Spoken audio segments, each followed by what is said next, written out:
This video is going to go over velocity as opposed to speed.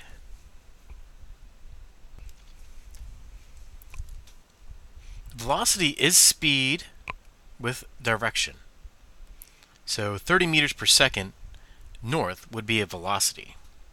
The equation for velocity is v equals d over t. So it is the same as our speed equation. And when we look at velocity, a lot of the times we're talking about a change that's happening with a particular direction. So you can have an object, let's say a car, and you're riding along in the back seat of the car, and suddenly the car is going to make a right-hand turn.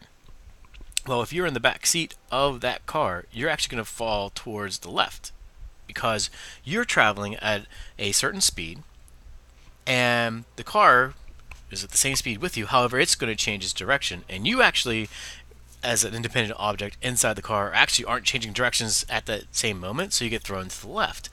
That's velocity, meaning that the car can stay at a constant speed, but if it changes its direction, it's actually going to make you feel as if you're speeding up or slowing down.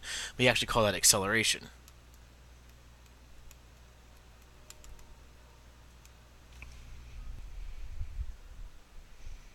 We see this in a merry-go-round. All the horses, once the ride is up to full speed, are moving at a constant rate. However, their velocities change as they go around the merry-go-round. So if we take this horse right here, even though it's moving at a constant speed,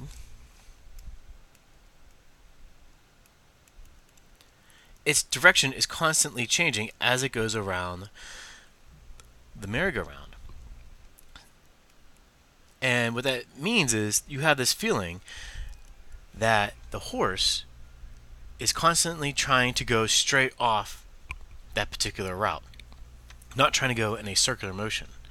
And you have this feeling as if you're going to fly off and move towards the outer part of the circle.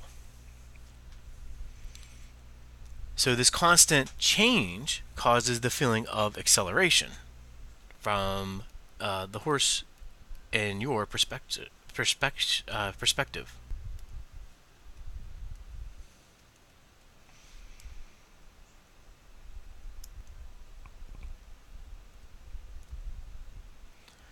So again, the thing to think about is that in some problems we may either use the term velocity or we may actually use the word speed, but they do mean the same equation, distance over time.